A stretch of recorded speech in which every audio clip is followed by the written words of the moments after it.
Hi viewers, welcome to Politicos mid day news express. నేను మీ కీర్తన. ఈ రోజు ఇప్పటివరకు ఉన్న అప్డేట్స్ ఏంటో ఈ బులెటిన్లో చూద్దాం.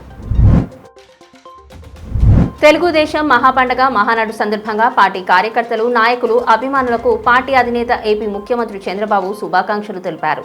మహానాడు సందర్భంగా ప్రజాసేవకు పునరాంకితమవుతూ యువగలంలకు ప్రాధాన్యతనివ్వాలని, అన్నదాతకు అండగా నిలవాలని కోరుతున్న స్త్రీశక్తికి పెద్దపీట వేయాలని, పేదల సేవలో నిరంతరం శ్రమించాలని ఆకాంక్షిస్తున్నట్లు చెప్పారు. టీడీపీ జాతీయ ప్రధాన కార్యదర్శి మంత్రి నారా లోకేష్ కు పార్టీ వర్కింగ్ ప్రెసిడెంట్ బాధ్యతలు అప్పగించాలని మంత్రులు, పార్టీ ముఖ్య నేతలు డిమాండ్ చేశారు. ఈ మేరకు మహానాడులో ప్రకటించాలని కోరారు. పార్టీని, ప్రభుత్వాన్ని సమన్వయం చేసుకుంటూ ఆయన తనని తాను నిరూపించుకున్నారని పేర్కొన్నారు. మహానాడులో పాల్గొనడానికి కడప వచ్చిన నాయకులు ఈ అంశంపై మాట్లాడారు. లోకేష్ కు టీడీపీ బాధ్యతలు పూర్తిగా అప్పగించాలనేది కార్యకర్తలు, శ్రేణుల అభిలాష అని అన్నారు. ఫార్ములా ఈ రేస్ కేసులో బీఆర్ఎస్ వర్కింగ్ ప్రెసిడెంట్ కేటీఆర్ కు ఏసీబీ నోటీసులు జారీ చేయడంపై ఎమ్మెల్సీ కవిత స్పందించారు. నోటీసులను తీవ్రంగా ఖండిస్తున్నట్లు చెప్పారు. తమ వైఫల్యాలు, ప్రజా సమస్యల నుంచి దృష్టి మళ్లించడానికే కాంగ్రెస్ ప్రభుత్వం నోటీసులు ఇచ్చిందని ఆమె ఆరోపించారు. సీఎం రేవంత్ రెడ్డి రాజకీయ క్రీడలో భాగంగానే ఏసీబీ నోటీసులు జారీ చేసినట్లు స్పష్టమవుతుందన్నారు. తమ పార్టీ నేతలకు వరుసగా నోటీసులు జారీ చేయడం వెనుక రాజకీయ దురుద్దేశం ఉందన్నారు. జూన్ 8, 9 తేదీలలో చేప ప్రసాదం పంపిణీ జరగనుంది. నాంపల్లి ఎగ్జిబిషన్ మైదానంలో బత్తిన సోదరులు ఈ కార్యక్రమాన్ని నిర్వహించనున్నారు. ఈ నేపథ్యంలో పంపిణీ ఏర్పాట్లపై 21 శాఖల అధికారులతో సెంట్రల్ జోన్ డీసీపీ శిల్పవల్లి సమీక్ష నిర్వహించారు. నిర్వాహకులు, ఎగ్జిబిషన్ సొసైటీ, ఎన్జీఓలు, ఇతర శాఖల అధికారులతో చర్చించారు. గత ఏడాది జరిగిన పొరపాట్లు పునరావృతం కాకుండా ఏర్పాట్లు చేయాలని సూచించారు.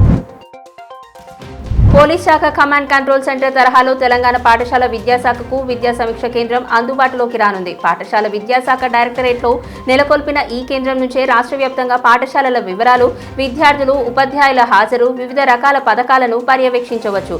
కేంద్రీకృత డాష్ బోర్డు ఉన్నందున పర్యవేక్షణతో పాటు సమస్త వివరాలను విశ్లేషించేందుకు కమాండ్ కంట్రోల్ సెంటర్ ప్రయోజనకరమని విద్యాశాఖ వర్గాలు చెబుతున్నాయి. పాఠశాల విద్యాశాఖ డైరెక్టరేట్లోని 2వ అంతస్తులో దీన్ని నెలకొల్పారు. తెలంగాణ మంత్రివర్గ విస్తరణ, పీసీసీ కార్యవర్గం ఎంపిక ఈ నెల 30కి వాయిదా పడ్డాయి. వాస్తవానికి సోమవారమే ఈ రెండింటికి నేతల పేర్లను కాంగ్రెస్ అధిష్టానం ఖరారు చేయాల్సి ఉంది. దీనిపై పార్టీ జాతీయ ప్రధాన కార్యదర్శి కేసీ వేణుగోపాల్తో ఆది సోమవారాల్లో సీఎం రేవంత్ రెడ్డి, పీసీసీ అధ్యక్షుడు మహేష్ కుమార్ గౌడ్ కీలక చర్చలు జరిపారు. రాహుల్ గాంధీతో మహేష్ కుమార్ గౌడ్ భేటీ అయ్యారు. కానీ కాంగ్రెస్ జాతీయ అధ్యక్షుడు ఖార్గే సోమవారం ఢిల్లీలో అందుబాటులో లేనందున ఎంపిక నిర్ణయాన్ని 30కి వాయిదా వేసినట్లు తెలుస్తోంది. రికార్డ్ స్థాయి బియ్యం ఉత్పత్తితో దేశంలోని తెలంగాణ ముందుందని రాష్ట్ర ఆర్థ గణాంక శాఖ తెలిపింది. వాతావరణం అనుకూలించడం, ప్రభుత్వ సానుకూల విధానాలతో గత ఏడాది రాష్ట్రంలో రికార్డ్ స్థాయిలో పంటల సాగు విస్తీర్ణం, దిగుబడులు పెరిగాయని ఈ శాఖ తాజాగా విడుదల చేసిన అంచనాల్లో వెల్లడించింది. బియ్యం ఒకటే కాకుండా పలు ఇతర పంటల దిగుబడి సైతం అంతకు ముందుతో పోలిస్తే గణనీయంగా పెరిగినట్లు వివరించింది. తాజా నివేదికను కేంద్రం, రాష్ట్ర ప్రభుత్వాలకు ఈ శాఖ అందజేసింది. నరేంద్ర మోడీ ప్రధానమంత్రిగా 11 ఏళ్లు పూర్తి చేసుకున్నారు. 11 సంవత్సరాల క్రితం 2014లో సరిగ్గా ఇదే రోజు మే 26న మోదీ తొలిసారి ప్రధానిగా పదవి స్వీకరణ ప్రమాణం చేశారు. రెండో దఫా 2019 మే 30న, మూడోసారి గత ఏడాది జూన్ 9న ప్రధానిగా బాధ్యతలు చేపట్టారు. ప్రధానిగా 11 సంవత్సరాలు పూర్తి చేసుకున్న మోదీకి అభినందనలు బీజేపీ జాతీయ ప్రతినిధి సంబిత్ పాత్ర తన సోషల్ మీడియా పోస్టులో పేర్కొన్నారు. బీజేపీ జాతీయ ప్రధాన కార్యదర్శి వినోద్ థావ్డే తదితరులు ప్రధానికి శుభాకాంక్షలు తెలిపారు.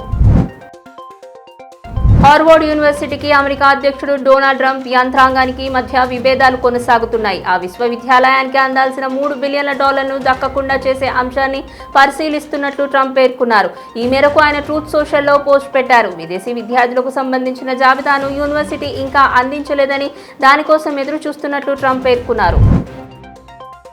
త్వరలోనే విడుదల కానున్న కన్నప్ప చిత్రానికి సంబంధించిన హార్డ్ డ్రైవ్ ను అనుమతి లేకుండా తీసుకెళ్లారని ఎగ్జిక్యూటివ్ ప్రొడ్యూసర్ పోలీసులకు ఫిర్యాదు చేశారు. కోకాపేట్కు చెందిన Reddy Vijay Kumar 24 frames factory private limited కు ఎగ్జిక్యూటివ్ ప్రొడ్యూసర్ గా ఉన్నారు. కన్నప్ప చిత్రానికి కీలకమైన కంటెంట్ ఉన్న హార్డ్ డ్రైవ్ ను ముంబైలోని హెచ్ఐవి స్టూడియోస్ డిటిడిసి కొరియర్ ద్వారా ఫిలిం నగర్లోని విజయ్ కుమార్ కార్యాలయానికి పంపారు. ఈ పార్సల్ ను ఈ నెల 25న ఆఫీస్ బాయ్ రఘు ఎవరికీ చెప్పకుండా హార్డ్ డ్రైవ్ ను చరిత అనే మహిళకు అప్పగించాడు. ఇది ఈ బులెటిన్లో ఉన్న అప్డేట్స్. మరో బులెటిన్లో మళ్ళీ కలుద్దాం. చూస్తున్నాను Politicos. This is Keerthana signing off. Please subscribe to the channel and download the Politicos app from the links in the description.